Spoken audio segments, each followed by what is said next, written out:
সবথেকে চিকেনের এই মজার রেসিপিটি একবার বাড়িতে তৈরি করলে ভোলা মুশকিল আছে। খেতে হবে দুর্দান্ত লোভনীয়। নমস্কার বন্ধুরা, অমৃতাদি কুকিং চ্যানেলে সবাইকে স্বাগত জানিয়ে আবারও হাজির হয়েছি। তো যে সকল বন্ধুরা ইউটিউব চ্যানেল থেকে দেখছেন তারা প্লিজ চ্যানেলটাকে সাবস্ক্রাইব করে আমার পাশে থাকবেন, আর যারা ফেসবুক থেকে দেখছেন তারা পেজটাকে ফলো করে রাখবেন। স্কিপ না করে পুরো রেসিপিটি দেখার অনুরোধ রইল। তো চলুন রেসিপিটি শেয়ার করা যাক। এখানে দেখুন বন্ধুরা, নিয়েছি চিকেন, আর চিকেনগুলো কিন্তু খুব একটা বড় বা খুব একটা ছোট নয়, এই সাইজ করে কিন্তু আছে। তো চলুন চিকেনগুলোকে আমি খুব ভালো করে ধুয়ে নিয়েছি পরিষ্কার করে, তারপরে ফিরে আসছি। সবার প্রথমে একটা কড়াই বসিয়ে নিতে হবে। কড়াই দিয়ে দিতে হবে সরিষার তেল। আজকের এই চিকেন রেসিপিটা আমি সরিষার তেলে রান্না করব। চিকেন সরিষার তেলে কিন্তু বেশি খেতে ভালো লাগে, তার জন্য দেখুন তেলটা আমার খুব ভালো গরম হয়ে গেছে। এরপরে দিয়ে দিতে হবে সেই পেঁয়াজ কাটাগুলো।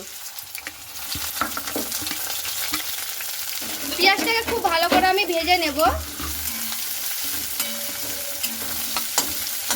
পেঁয়াজটা তাড়াতাড়ি নরম হয়ে যাবে, তার জন্য অল্প করে দিয়ে দিচ্ছি লবণ।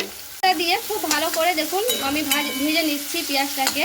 পেঁয়াজটা আমি এখানে খুব ভালো করে কিন্তু ভেজে নেব, একেবারে মুচমুচে করে। একটু সময় লাগবে, তো সময় লাগলেও খুব সুন্দর করে কিন্তু পেঁয়াজটা আমি ভেজে নিচ্ছি, তারপরে ফিরে আসছি। তারপরে দেখুন পেঁয়াজটা যখন আমার এরকম ভাজা ভাজা হয়ে যাবে, এখানে আমি দিয়ে দিচ্ছি রসুন। রসুনটাও আমি এইভাবে ভেজে নেব খুব ভালো করে।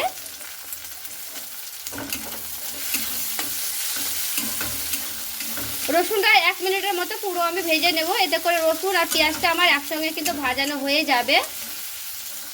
দিয়ে দিচ্ছি কটা আদা টুকরো, আর দেব পাকা পাকাগুলো লঙ্কা।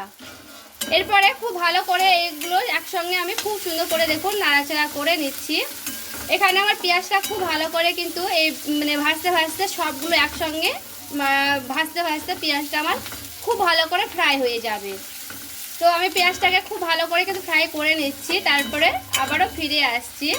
তো খুব একটা মুচমুচে কিন্তু করবো না, এই পেঁয়াজগুলো হালকা ব্রাউন কালার হয়ে গেলে কিন্তু হয়ে যাবে। আর এইদিকে দেখুন পেঁয়াজটা আমার এরকম কিন্তু ভাজানো হয়ে গেছে। তো আমি একটা থালাতে উঠিয়ে নিচ্ছি এই পেঁয়াজগুলোকে। এখানে দেখুন তেল কিন্তু রয়ে গেছে, তো তেলটা ছেড়ে ছেড়ে আমি কিন্তু এইভাবে আমি উঠিয়ে নিলাম।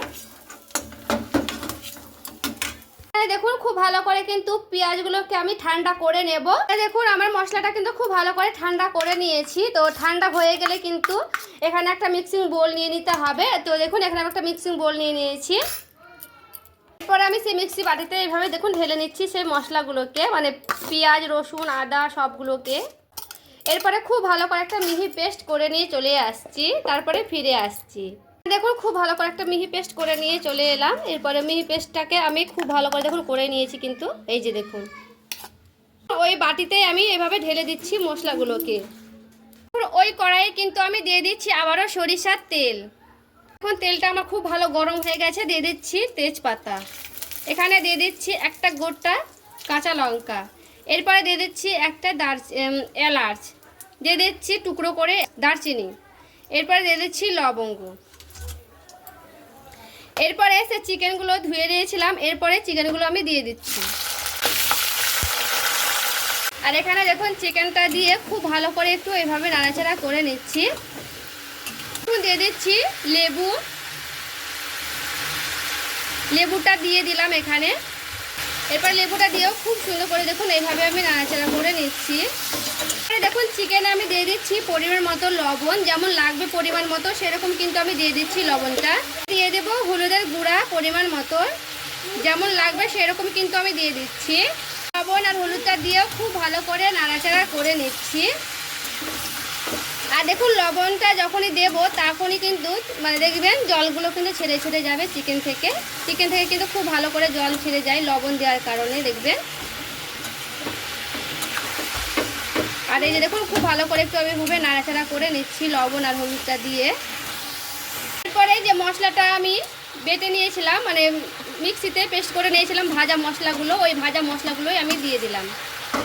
এখানে ভাজা মশলাটা দিয়ে খুব ভালো করে আবারও আমি এখানে নাড়াচাড়া করে নিচ্ছি।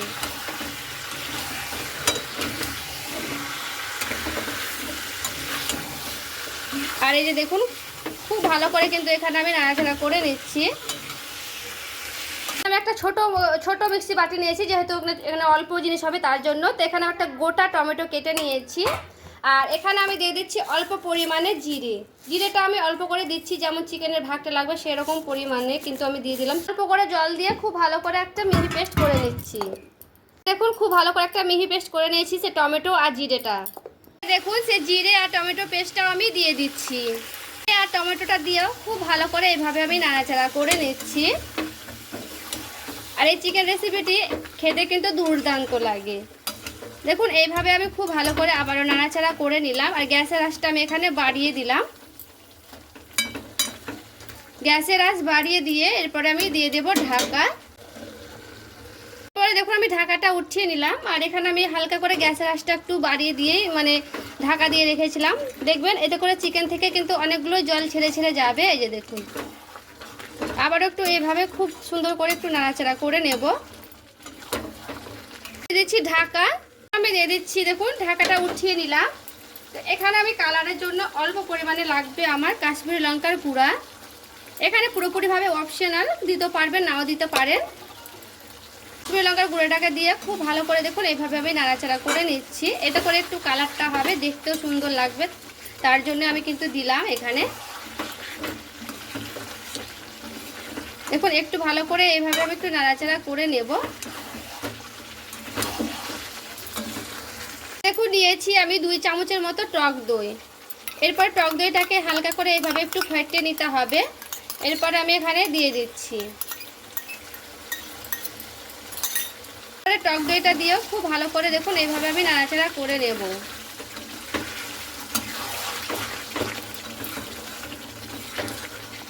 টক দইটা দিলে চিকেনটার একটা যে গন্ধ করে সেটা কিন্তু করে না, খেতেও খুব ভালো লাগে এই টক দই দেওয়ার জন্য। দেখুন আবারও কিন্তু আমি এভাবে আবারও নাড়াচাড়া করে নিচ্ছি। এখানে আমার কিন্তু অনেকবার নাড়াচাড়া করতে হবে এই চিকেনটা। তো এইভাবে কিন্তু আমি অনেকবারই রান্না করব ঢাকা দিয়ে দিয়ে। ঢাকা দিয়ে দিচ্ছি, প্রায় আমি 3 থেকে 4 বার ঢাকা দিয়ে দিয়ে কিন্তু এই চিকেনটা রান্না করব। দেখুন আবার আমি ঢাকনাটা উঠিয়ে নিয়েছি। আর দেখুন বন্ধুরা কি সুন্দর কিন্তু তেলগুলো ছেড়ে ছেড়ে গেছে চিকেন থেকে। আর এইভাবে ঢাকা দিয়ে দিয়ে অনেকবার কিন্তু আমি নাড়াচাড়া করে নিয়েছি। দেখবেন মশলাটা কিন্তু খুব সুন্দর একেবারে কষানো হয়ে গেলে সাইড থেকে তেলগুলো ছেড়ে ছেড়ে যাবে। আর দেখে বুঝতে পারছেন কালারটা একবারে কি সুন্দর এসেছে চিকেনের। দারুণ লাগে এই চিকেনটা, এইভাবে রান্না করে দেখবেন। মশলা ভেজে রান্না করলে দারুণ হয় এই চিকেনের রেসিপিটি। এখানে আমি টক দই দিয়েছি আর লেবু দিয়েছি, তার জন্য টক দইয়ের ব্যালেন্স ঠিক রাখার জন্য দিয়ে দিতে হবে চিনি। তার জন্য আমি 1 চামচের মতো চিনিটা দিয়ে দিলাম। দেখুন চিনিটা দিয়ে আবারও আমি খুব ভালো করে এইভাবে নাড়াচাড়া করে নিলাম। আর দেখুন দেখতে কতটা সুন্দর এসেছে, সাইড থেকে তেলগুলো ছেড়ে ছেড়ে গেছে, দেখতেও কিন্তু দারুণ হয়েছে। ভাজা মশলা দিয়ে কিন্তু এইভাবে রান্না করলে দারুণ হয় চিকেনের রেসিপিটি। এইভাবে খুব ভালো করে এইভাবে নাড়াচাড়া করে নিলাম। আবার আমি রেখে দিচ্ছি, তারপরে ফিরে আসছি। আর এখানে দেখুন চিকেনটা পুরোপুরিভাবে যখন দেখবেন কষানো হয়ে গেছে, তখন কিন্তু সাইড থেকে একেবারে কিন্তু তেলগুলো ছেড়ে ছেড়ে যাবে। দেখুন এখানে দেখে বুঝতে পারবেন যে চিকেনটা আমার পুরোপুরিভাবে কষানো হয়ে গেছে। আর মশলাটা দেখে বুঝতেই পারছেন একেবারে কিন্তু কমে এসেছে। এরপরে পুরোপুরিভাবে যখন চিকেনটা একেবারে কষানো হয়ে যাবে, শেষে আমি দিয়ে দিচ্ছি এখানে জলটা আমি বেশি দেবো না, অল্প পরিমাণ করেই দিচ্ছি, কারণ চিকেনটা আমার কিন্তু প্রায় সেদ্ধ হয়েই গেছে এখানে। এরপরে খুব ভালো করে দেখুন জলটা দিয়ে নাড়াচাড়া করে নিচ্ছি। এরপরে খুব ভালো করে দেখুন এইভাবে আমি আলতো হাতে নাড়াচাড়া করে নিচ্ছি। আর খুব সুন্দরভাবে আমি চিকেনটা দেখুন ফুটিয়ে নিয়েছি। আর সাইড থেকে দেখুন কি সুন্দর একেবারে তেলগুলো ছেড়ে ছেড়ে গেছে। এখানে খুব ভালো করে কিন্তু ফুটানো হয়ে গেছে।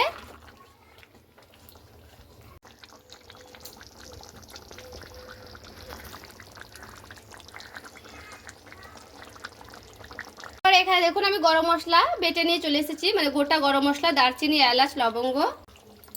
খুব ভালো করে দারচিনি, এলাচ, লবঙ্গটা দিয়ে নাড়াচাড়া করে নিলাম। ওটাকে মিহি করে শিলপাটে আমি বেটে নিয়েছি, তারপরে দিয়ে দিলাম। দেখুন খুব ভালো করে কিন্তু এখানে আমার নাড়াচাড়া হয়ে গেল। তো এখানে আমি আর ফুটাবো না, এটাকে আমি রেখে দিচ্ছি, দিয়ে ঠান্ডা করে নিচ্ছি পুরোপুরিভাবে, তারপরে আবারও ফিরে আসছি। আর এই যে দেখুন বন্ধুরা, রেডি করে নিয়ে চলে এসেছি চিকেনটা। দেখতে দেখুন কত সুন্দর এসেছে, আর কালারটা দেখুন কতটা লোভনীয় হয়েছে। ভাজা মশলা দিয়ে এইভাবে চিকেন একবার হলো বাড়িতে ট্রাই করে দেখবেন বন্ধুরা, খেতে দুর্দান্ত লাগে। একবার এইভাবে তৈরি করলে বারবার রিকোয়েস্ট করবেন এইভাবে তৈরি করার জন্য, এতটাই ভালো হয়। একবার হলো এইভাবে ট্রাই করে দেখবেন। আজকের এই রেসিপি কেমন হয়েছে অবশ্যই আমাকে কমেন্ট করে জানাবেন। লেগে থাকলে লাইক কমেন্ট শেয়ার করে বন্ধুদের সঙ্গে দেখার সুযোগ করে দেবেন। সকলে ভালো থাকবেন, সুস্থ থাকবেন। দেখা হচ্ছে আরও একটি রেসিপির সঙ্গে।